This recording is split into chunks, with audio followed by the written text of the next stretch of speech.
This is our world. We have shaped it in our image, made it our own. We are now the only humans in existence, absolute rulers of the earth. But there was a time when we shared this planet with other, very different types of human. By the time our ancestors left Africa around 100,000 years ago, most of these others had gone extinct. But not all.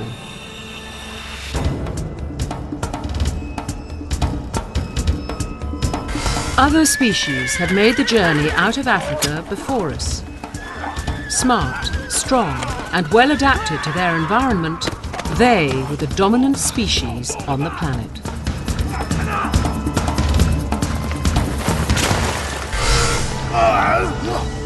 So what happened when our worlds collided? Why, despite all their advantages, were those others driven to extinction? Why, against the odds, did we win the battle for planet Earth?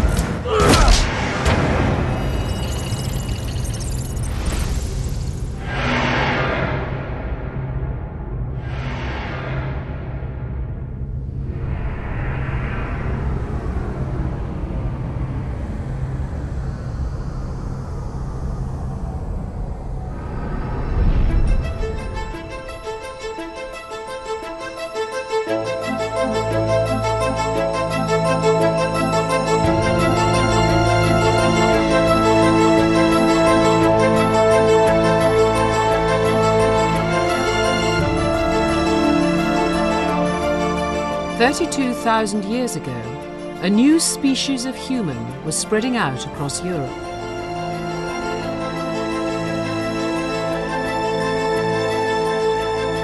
The colour of their skin betrayed their African origins.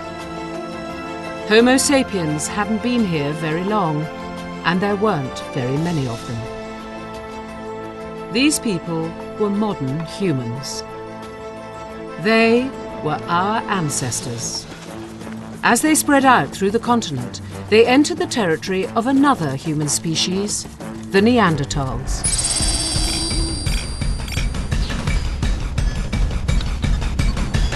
The way Neanderthals are treated in the popular media is very unfair. I mean, they were highly evolved humans, in their own way as evolved as we are. There's no other event in human evolution that captures the public imagination like the encounters between Homo sapiens and Neanderthals.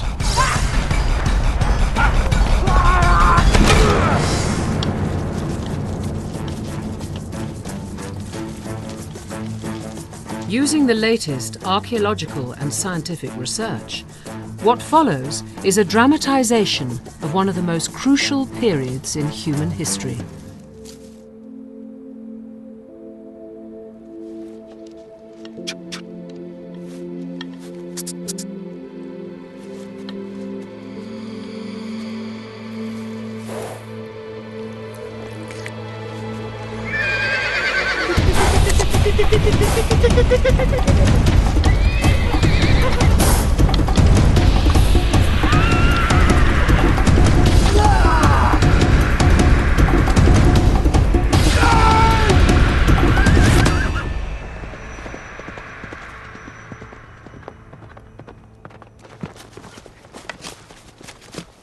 You missed. Jala through first. Jala is young. You missed.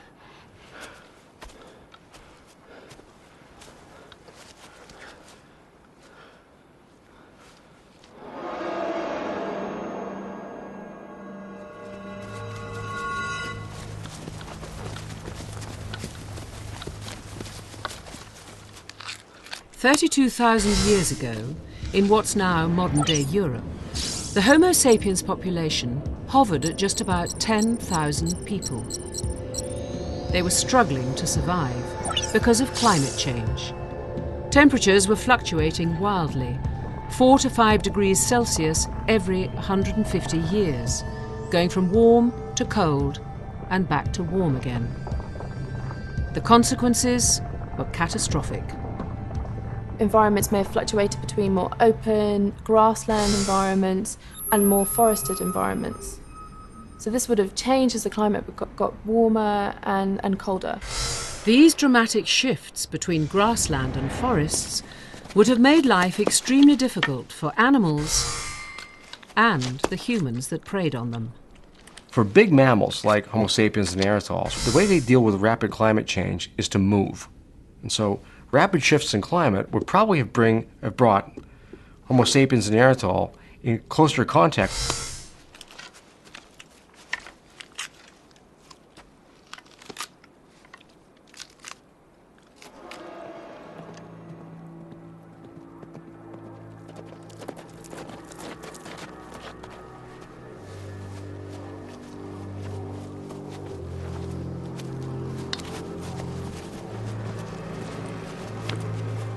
Let Jala throw. Jala, we need to eat. Jala. Do not miss.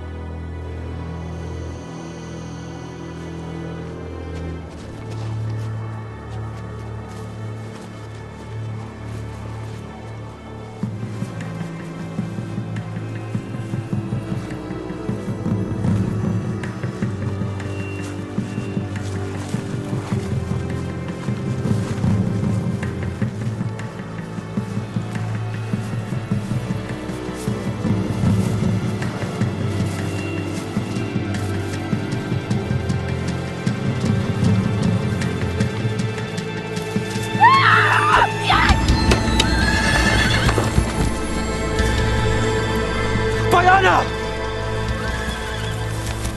Bayana! Why? We need food. I want to help. You cannot throw a spear! Teach me, Father. Go home! Jala, take your sister home.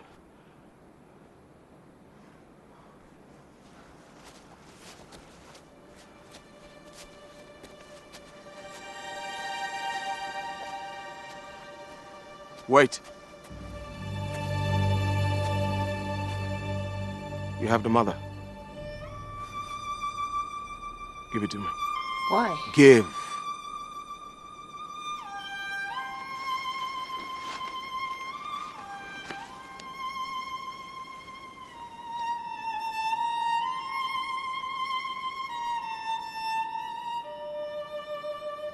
My mother gave this to your mother. It brought your brother Jala. It brought you.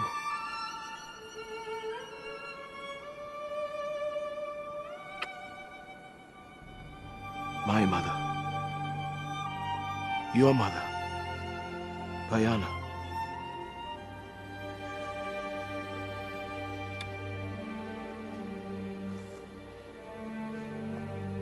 Mother.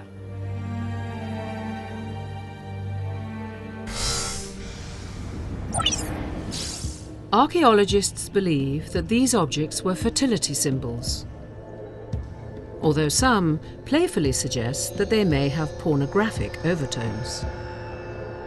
They have been found at sites all across Europe. By the time we get to 40 or 50,000 years ago, modern humans are certainly using symbols to communicate with each other and transmitting information between people, even between generations. So it's becoming very important for modern humans. When we find these things carved out of ivory, the hardest substance in a mammalian skeleton, that tells you that symbols are really, really important. Something like this carved out of ivory would take hundreds and hundreds of hours. That's hundreds and hundreds of hours taken away from some other important activity, like, again, like raising the kids or hunting or these sorts of things. A shared belief in the importance in objects like this can help to bind people together.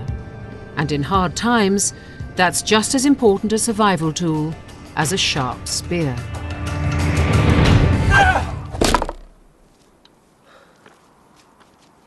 See? Now you.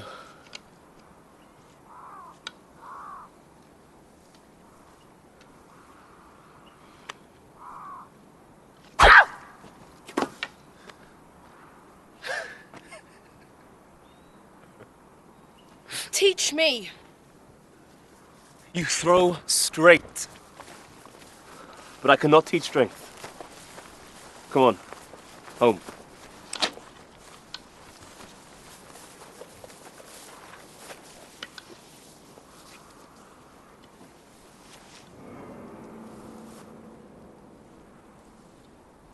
Diana. Look at this.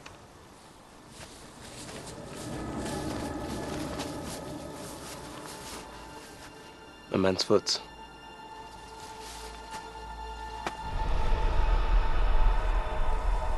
A big man's foot.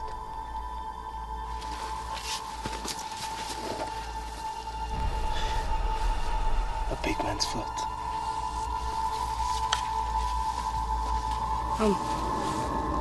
We must go. Back to father. What, a man has big feet and you want to turn back?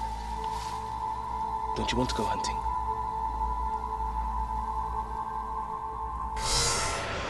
The ancestors of Neanderthals lived out and into Europe, and they'd been living there for nearly 500,000 years. There was one very obvious physical difference between us and them: size. This is a cast of a Neanderthal femur, thigh bone, and you can see just by comparing it to a recent human thigh bone some pretty clear and obvious differences. The Neanderthal thigh bone is massive. It's huge. Now, that tells you these were big, strong people. Bone grows in response to strain. The more you strain bone, the more it grows. These were people who solve problems with brute force. Doesn't mean they're stupid, but it means that they're using brute force intelligently. That physical power was complemented by another vital asset. The brain volume of Neanderthals and modern humans is very similar. In fact, Neanderthal average brain sizes are somewhat larger than modern humans today. So as well as having considerably larger bodies, Neanderthals also had significantly larger brains, and that made them a formidable enemy. The popular image of Neanderthal and Homo sapiens bumping into one another is that the Neanderthals were a pushover, that Homo sapiens waltzed in and kicked the Neanderthals out without a contest. That's extremely unlikely. Neanderthals were big people, strong people, smart people, and in much of Europe and Western Asia, they had home court advantage.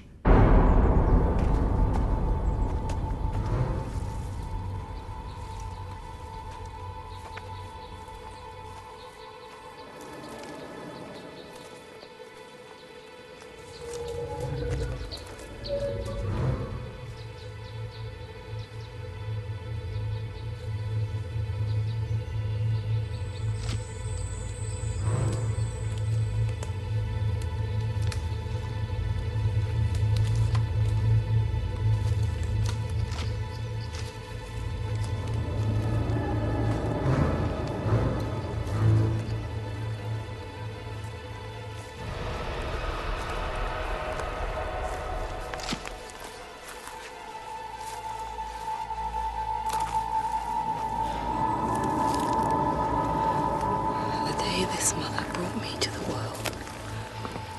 It brought death to our mother. Shh. Hold her tight. She'll protect you.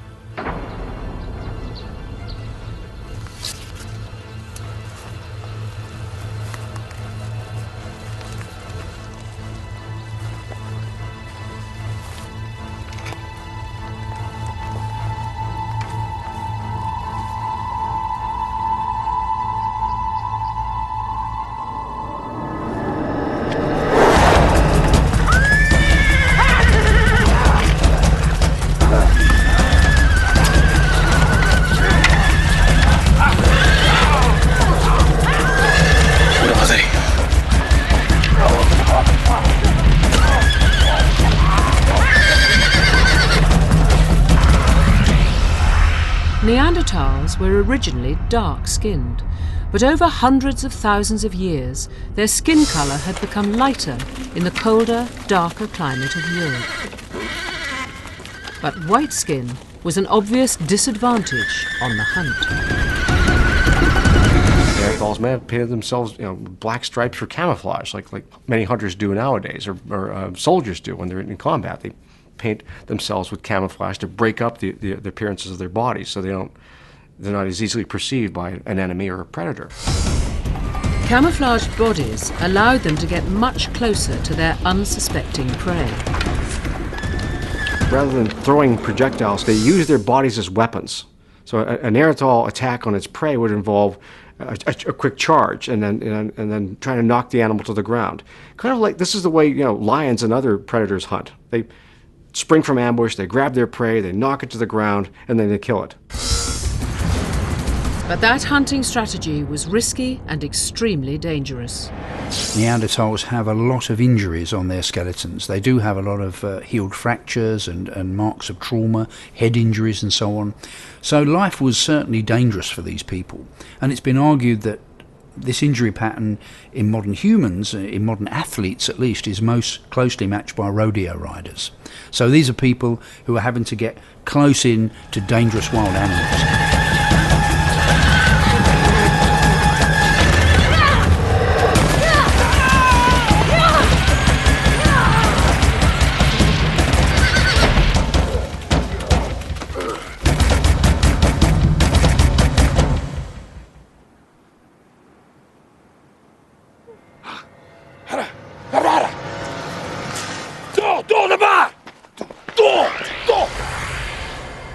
Experts believe that Neanderthals had unusually good eyesight. This is because the area at the back of the skull, where the brain's visual senses are located, is bigger in Neanderthals than Homo sapiens. In the murky gloom of the forest,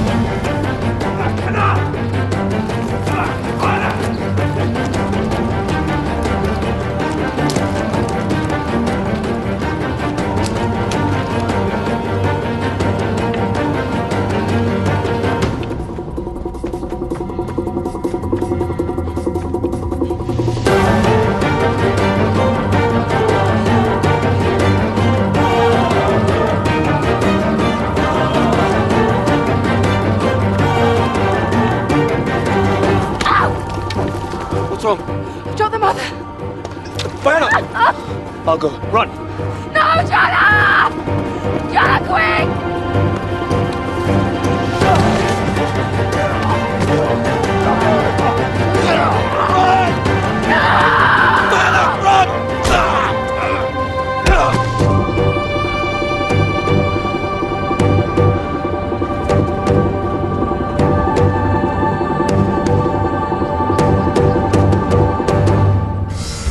it wasn't just their bodies the Neanderthals used as weapons. They'd also developed an equally lethal technology, the spear.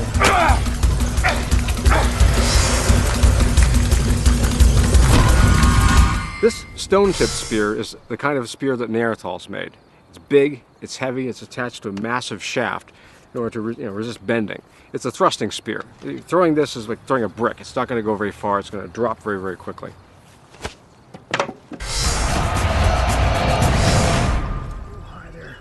This spear was designed for maximum killing power at close quarters. Now, you can see the kind of wound this creates. Huge gash, enormous gash in the animal's skin. This point is enormous. Once it's inside there, it's causing all kind of damage. But the advantage of a spear like this with a thick shaft and a broad blade is when it's inside the animal, and the animal's trying to fight and get away, if you're really strong and you hold on to this thing, it's not going anyplace. Now, the trick is you just can't let go of the spear. A weapon like this works only if you're very, very strong. It's not a throwing weapon. These spears, the ones made by Homo sapiens, are made to be thrown. They're projectile weapons. The stone points are narrow and thin, so they maximize impact. Unlike the Neanderthal spear, in the right hands, this weapon could kill at a distance.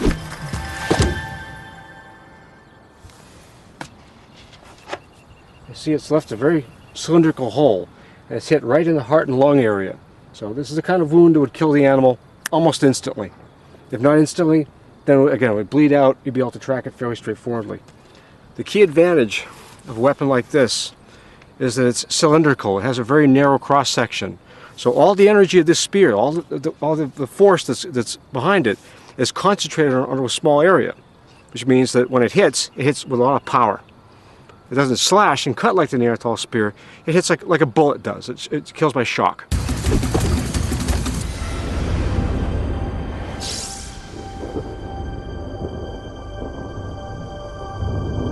Survival is dependent on more than just brute strength and powerful weapons.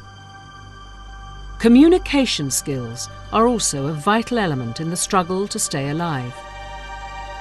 And our ancestors were better equipped with these than any other human species.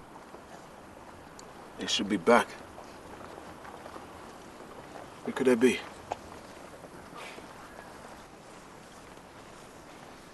Bayana!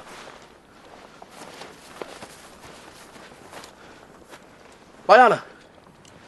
Where have you been? Where is Jala?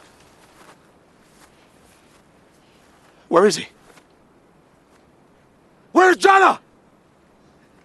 Jala is dead.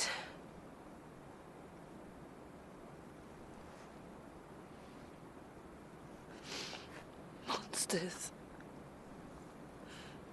Monsters! What monsters? A bear? A wildcat? Monsters! Wolves! Monsters like us. Bigger. What is wrong with you? If it is wolves, say wolves. If it is a cat, say cat. Father!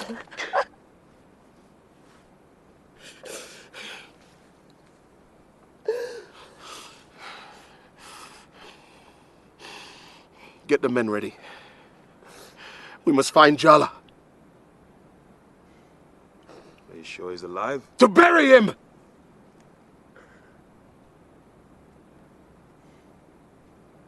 Whatever killed him, we'll eat him.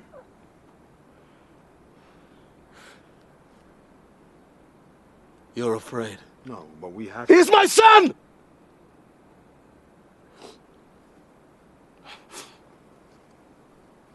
My son. We need food. There are no monsters out there. But there are wildcats, wolves, bears.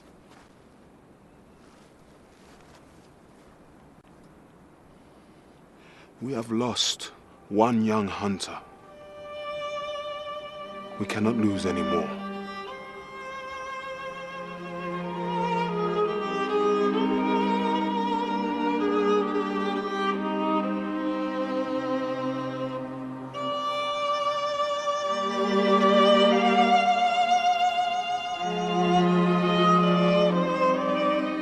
"32,000 years ago, our ancestors came up with another crucial invention which helped to ensure our survival.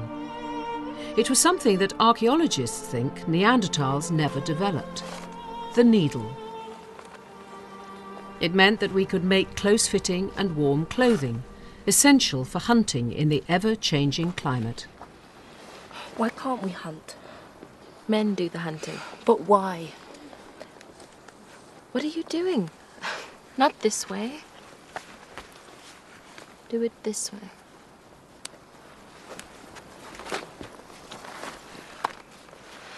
If we all hunt, we'll get more food. Man, woman. This way, that way. A man hunts. A woman stays. But why?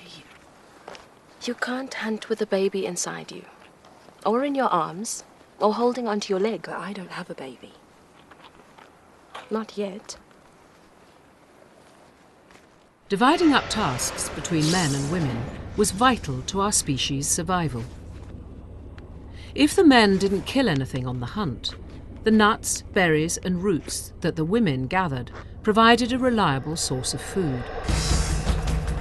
It might not seem revolutionary, But this simple exchange between men and women would end up transforming our world. The invention of the sexual division of labour got us into the habit of specialisation and exchange. You do that, I'll do this, and we'll swap. Once we invented it between the sexes, we could then think about doing it between individuals. And we could then think about doing it between bands. So you could say, you guys are good at fishing, we're good at gathering fruit, we'll swap. Or you're good at making spears, I'm good at making axes, I'll make all the axes, you make all the spears, and we'll swap. And of course, the beauty of that system is the more you specialise, the better you get at your specialised task. So the more value there is, the more time saving there is in delegating tasks to others and swapping and specialising in this way. That's actually the whole story of human history ever since. That's what prosperity is.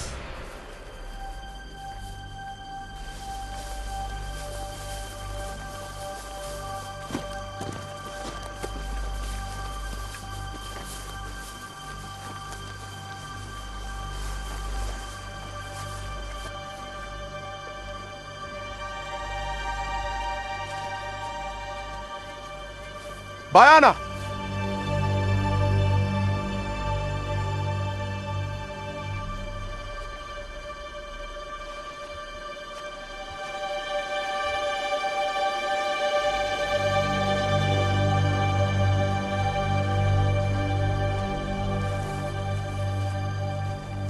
Where are the others? We had a bad winter. Now many died. We are hungry.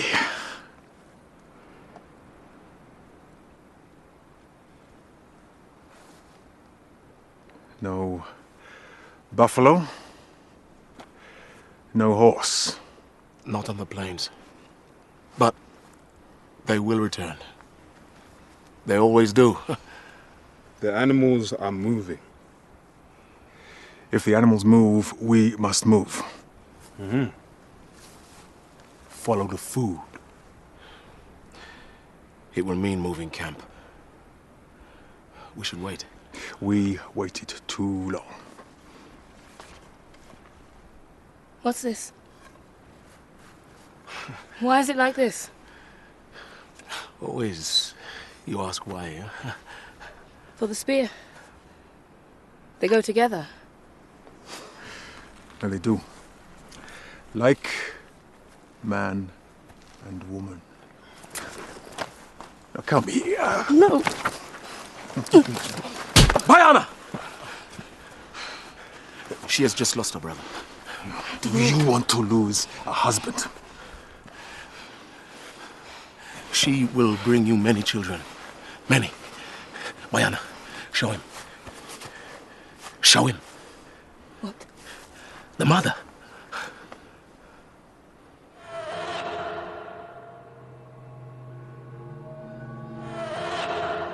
Show him!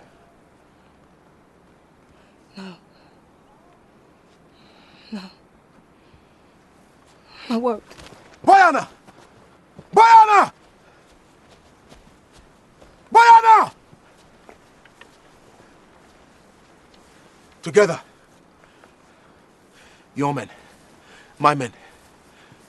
We are stronger.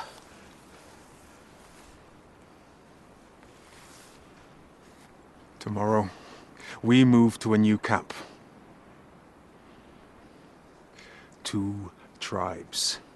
Together, stronger.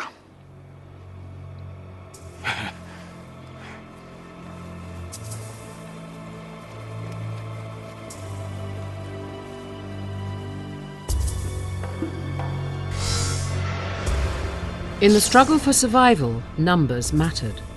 Forging alliances allowed Homo sapiens villages to grow, accommodating up to 150 people. Neanderthal villages were much smaller, rarely getting bigger than family groups of 10 to 15 individuals. We've got to kind of imagine that Neanderthals were maybe living on average in smaller groups than we were. And of course, what we've got with modern humans is that we map relationships in different ways. Neanderthals probably operated mainly on person-to-person contact, face-to-face contact. So their interactions were direct with each other. With modern humans, we have much more complex social systems, and there's no doubt that modern humans, when we communicate with each other, a lot of it is done symbolically. We exchange information, we trade objects. We know that modern humans in Europe were moving objects across the continent over much bigger areas than Neanderthals did. So with modern humans, our networks reach much further in time and space.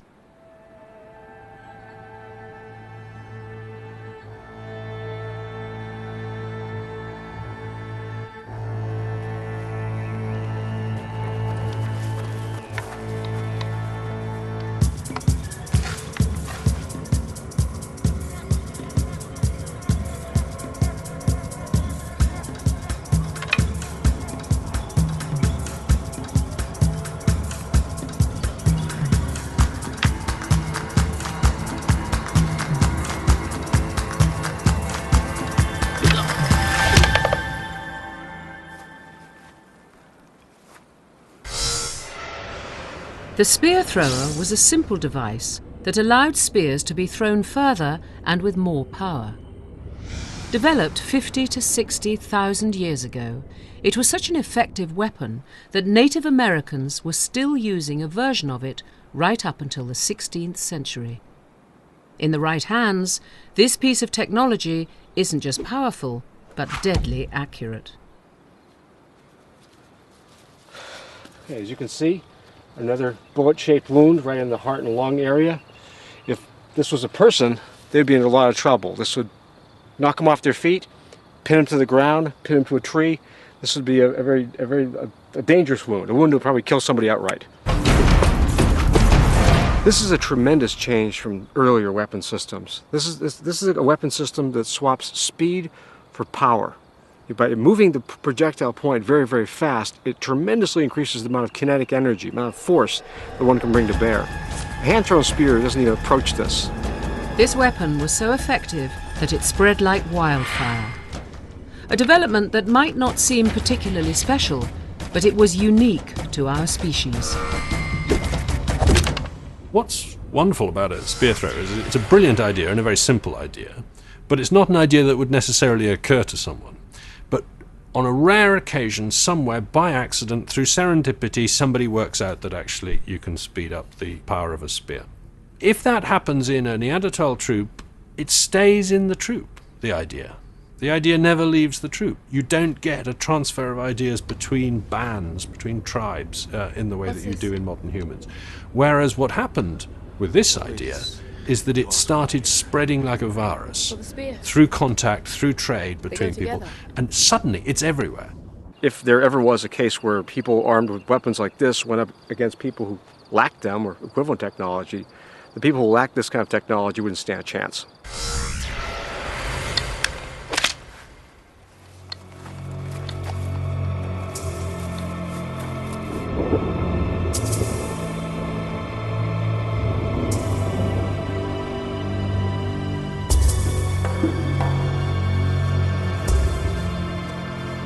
Where has she gone?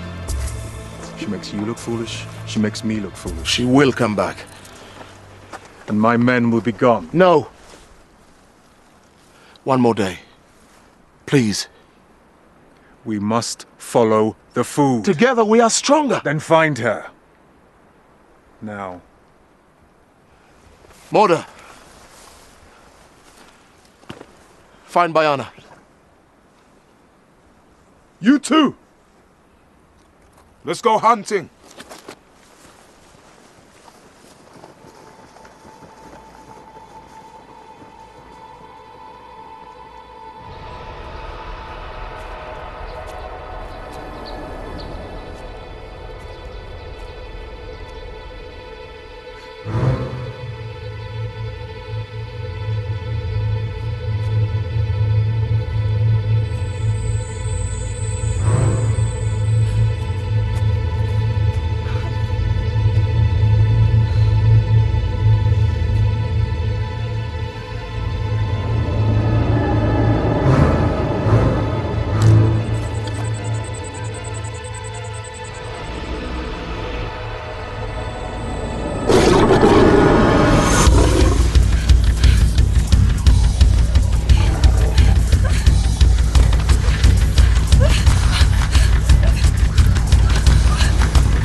There were cave lions in Europe at this time.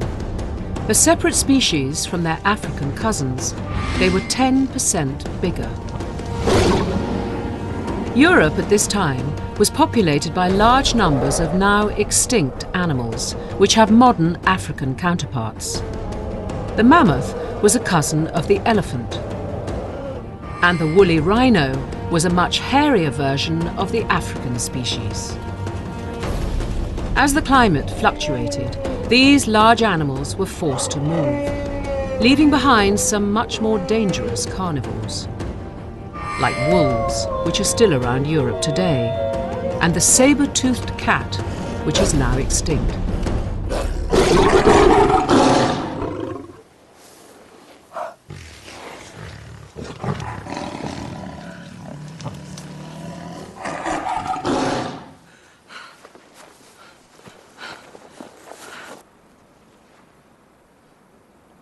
She's a fool, like her father.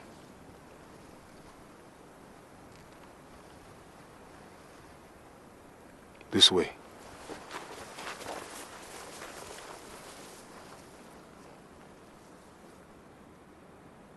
Come on!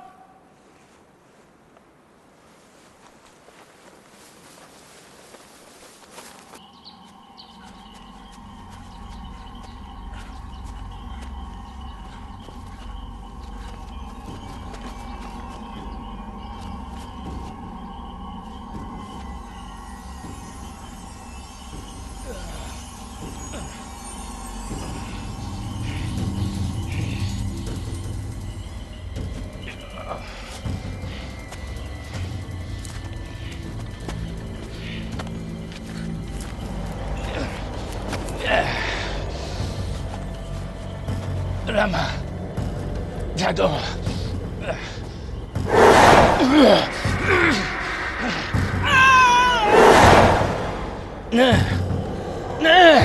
Attack!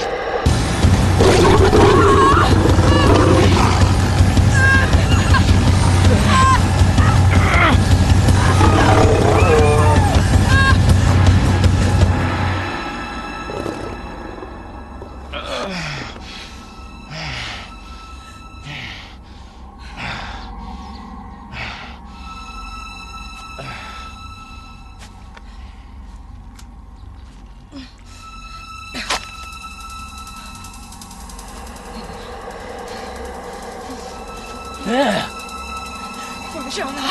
呀啦，你到底啊？你到底啊？呀啦，呀啦，呀啦，哎呀，哎呀！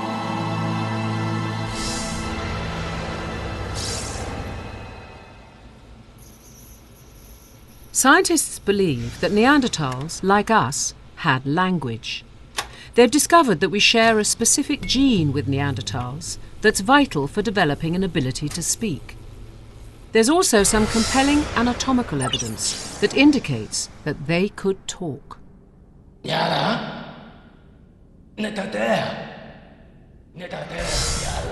This early Homo sapiens skull is shaped very much like yours and mine.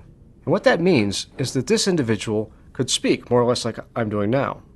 It had a very flexed upper respiratory tract. Now, that allows one's tongue to move back and forth very rapidly and break sound up, like I'm doing right now.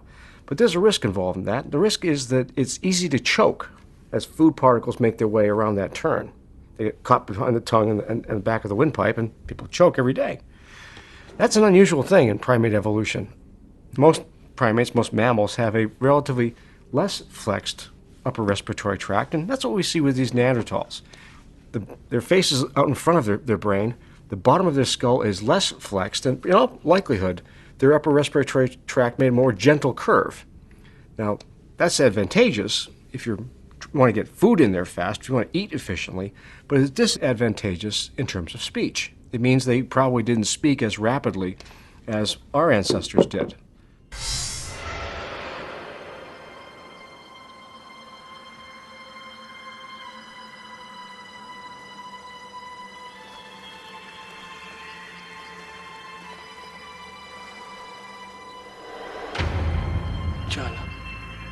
Jala.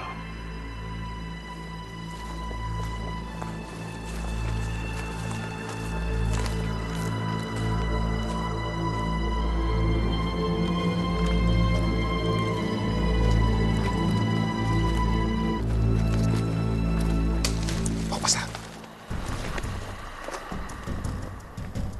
There is nothing to fear, only monsters.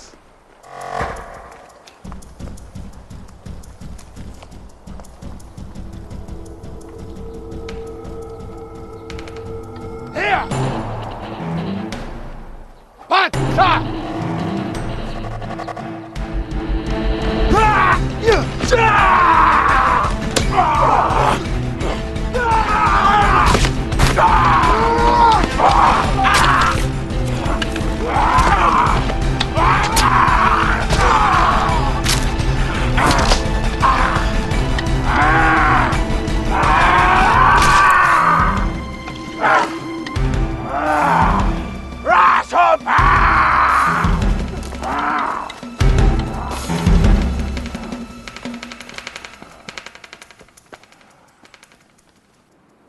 Why didn't you kill him?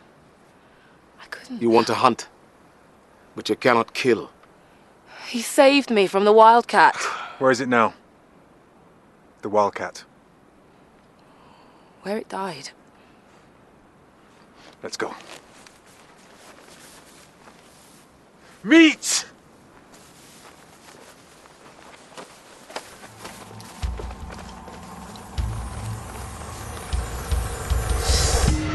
In the fight for survival, Homo sapiens had another significant advantage over Neanderthals. To fuel their bigger bodies, Neanderthals had to eat twice as much as Homo sapiens on a daily basis. It's true to say that if you've got a big body and a big brain, you've got to have the energy to keep that going. And there's no doubt that this very heavy body of Neanderthals and that muscle mass and that large brain, all of that is going to require a regular input of food to get them through. And in a sense, this might have made them more vulnerable if resources were fluctuating, if there were competing human groups, maybe modern humans competing with them, who were a bit more efficient at extracting material from the environment and less demanding of the environment. Possibly modern humans might have had the edge in a competition in that way.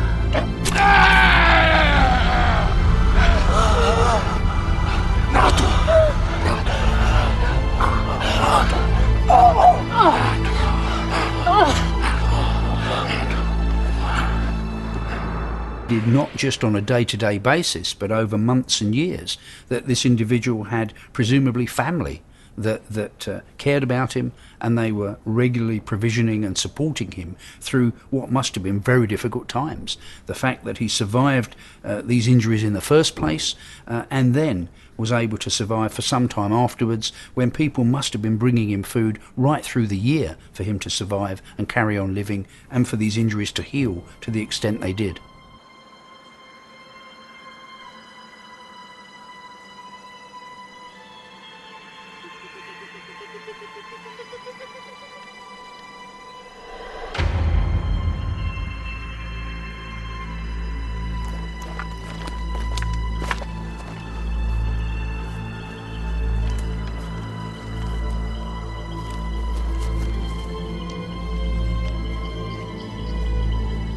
What is it?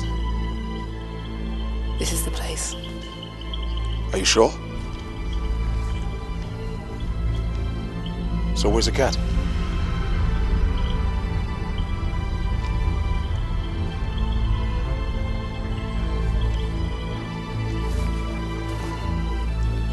Footprints.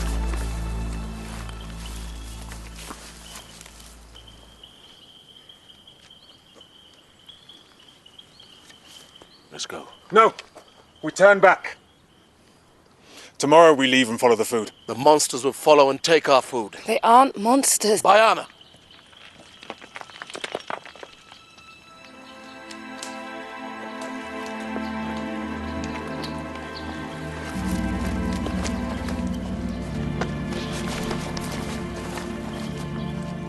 Where are the others? Dead. They're all dead. Monsters.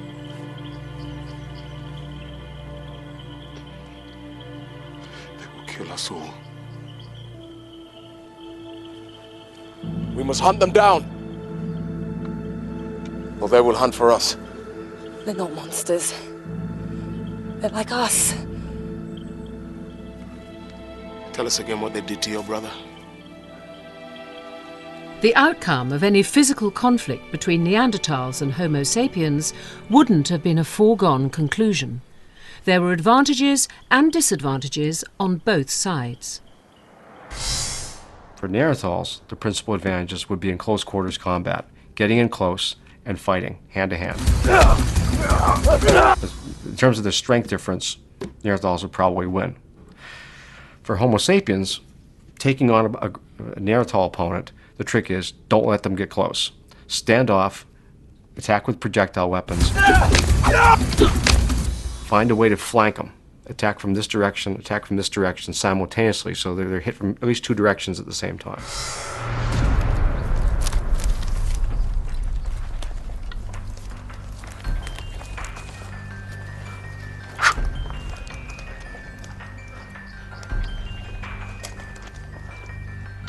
Take your men my way.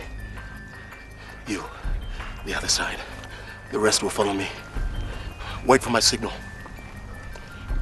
These are monsters, not horses.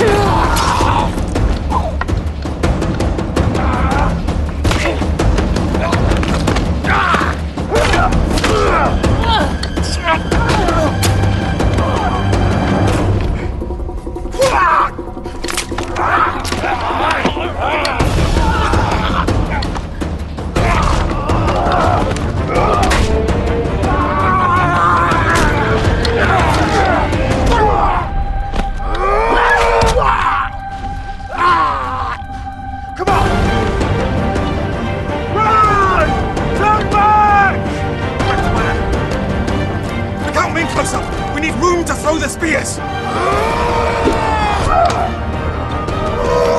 on! Let's get to the higher ground!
Let's eat. What is it?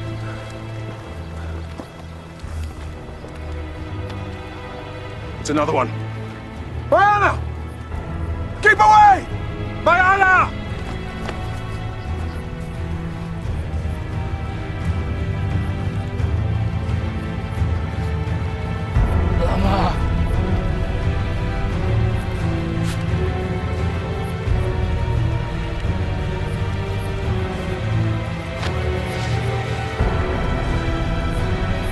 Dead? Always, Bayan. I say one thing, you do another. Ah! It is not bad. Don't worry. Tomorrow, Bayan, I will give you to him. Together. Stronger. No. She does not want to be a wife. Do you?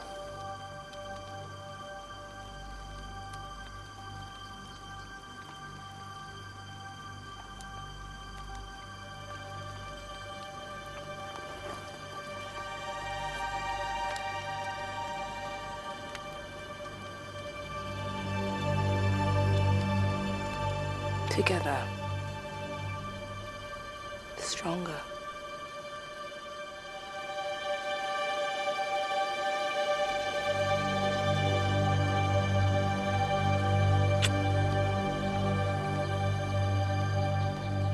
Come, Bayana. Eat.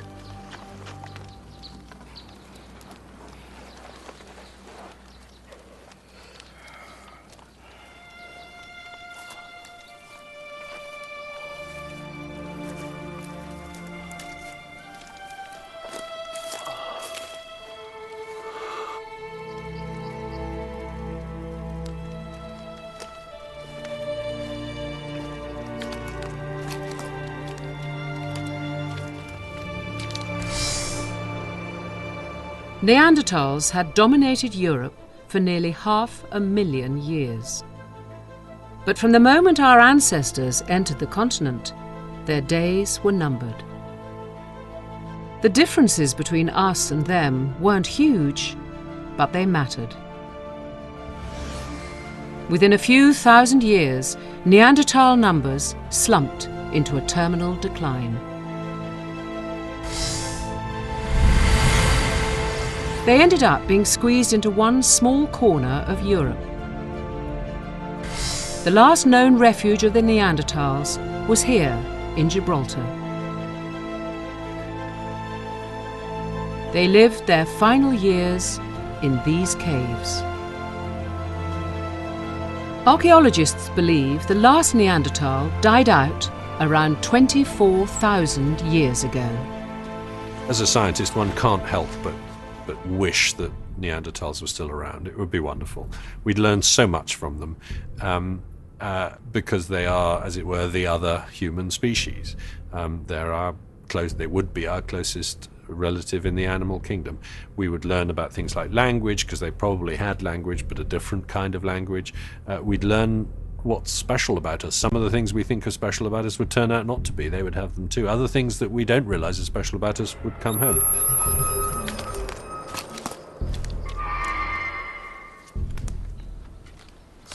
They show us a different way to be human, and I think that's, it's a separate evolutionary path that went its own way, shared much of our own evolutionary history, shared many features with us, but also developed their own distinctive features and went their own way with their own ways of adapting, their own ways of coping with the environment. So they're a fascinating experiment in how to be a human being.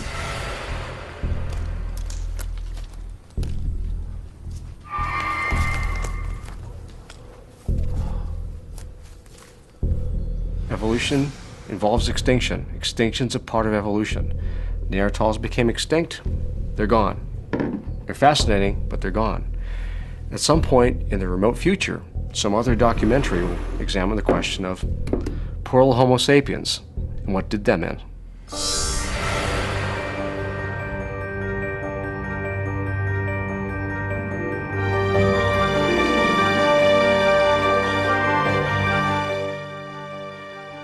Taken, the Millie Dowler story, a Crime Watch special next on BBC One.